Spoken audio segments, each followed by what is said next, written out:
Tapi ya orangnya ya itu aja. Tidak perlu iri, biarkan saja. Nah, saudara sekalian, saudara punya teman, punya sahabat. Maka di sini komunikasi itu paling penting. Inti administrasi adalah pada manajemen, inti manajemen pada kepemimpinan, inti kepemimpinan ada pada pengambilan keputusan, inti pengambilan keputusan ada pada human relation. Maka saudara sekalian, jangan biasakan mengeluarkan kata-kata kasar, kata-kata jorok, kata-kata yang menyakitkan hati, itu melukai batin. Seumur orang hidup dia tidak akan lupa. Coba bayangkan, kita ini terbiasa ngerumpi, menjelek-jelekan, menyalah-nyalahkan, bahkan menghakimi. Katakan kalau ada bahas si A, tidak ada pembelaan, oh si A ini baik, nggak ada, pasti nimpali, nambah-nambahi. Latihlah saudara untuk dengan pikiran, perkataan, dan perbuatan yang baik dan benar. Kebiasaan yang baik akan membawa pada hati nurani yang baik. Kebiasaan ini yang sangat penting. Maka kalau saudara pulang dari sekolah Saspim, kalau saudara tidak tercerahkan percuma. Saudara harus memiliki transformasi. Saudara semakin etis, semakin tahu, semakin punya budaya malu, tidak menyakiti, tidak melukai batin. Bayangkan orang-orang yang terluka batinnya, orang-orang yang sakit hati, maka cepat atau lambat dia akan menimbulkan permasalahan yang sangat luar biasa ke depannya. Kalau pemimpin itu orang luka batin, saya gambarkan orang luka batin itu gampang terluka dan gampang melukai. Kalau saya anggap celananya itu rapuh, gampang sobek, untuk jongkok sobek, kentut keras saja sobek. Hati saudara itu harus jadi pemaaf. Pemimpin itu tidak boleh punya dendam. Kalau pemimpin itu dendam, gawat. Saudara harus jadi orang yang pengampun, orang yang memaafkan. Kalau saudara sudah dendam, iri, dengki, apalagi kebencian, ini sangat membahayakan. Karena apa? Pasti tidak fair, tidak pantas, tidak layak, dan tidak menyelamatkan.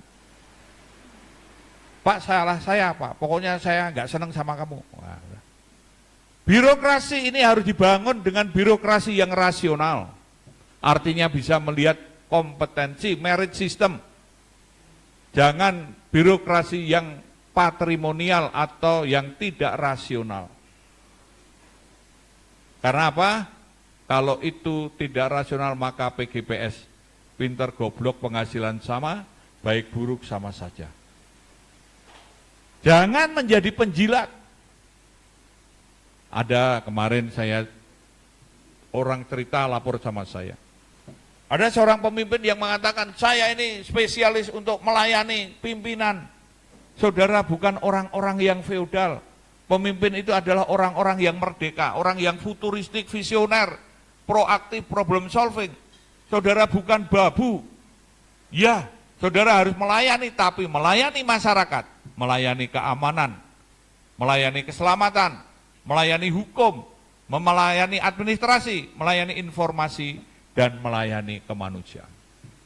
Kalau saudara sekalian ini otak dan hatinya hanya untuk ego sendiri, maka saudara tidak akan memimpin dengan baik, dan saudara akan bikin susah orang lain. Pemimpin yang bikin susah dan juga menyakiti atau membuat orang tidak tercerahkan, ini tidak cukup disumpah, tapi ditambahi I. Betul loh? Disumpahi saudara itu. Bapak ini belgedes gitu. Aduh. Wes, ini bukan lagi apa? Bukan lagi vacuum cleaner, ini kanebu. Enggak ada yang lain. Garing semua. Orang-orang seperti ini, saudara sakit itu doanya kok mengloro, orang mudiar sisan gitu. Mereka itu manusia, Kenapa saya ini menyampaikan berkali-kali ini sebagai perenungan? Karena saudara mimpin manusia. Salah satu tugas pemimpin yang paling berat, paling utama dan terutama adalah nguwongke, mengangkat harkat dan martabat manusia. Saudara ini datang, wajahnya itu harus sharing of happiness, membagikan kebahagiaan. Wajahnya aja betutut gitu, wis elek, ireng, jemburi, ngentutan, ngasih senyum aja nggak bisa, apalagi ngasih yang lain. Nah makanya coba belajar senyum gitu loh. Ya mukanya jelek enggak apa-apa, enggak ganteng enggak apa-apa, wong dah tua ya toh. Wis kadung gundul, betutut gitu kayak wong stres. Makanya saya supaya tidak kelihatan gundul saya pakai kopiah. Kalau enggak ya gundul juga. Tapi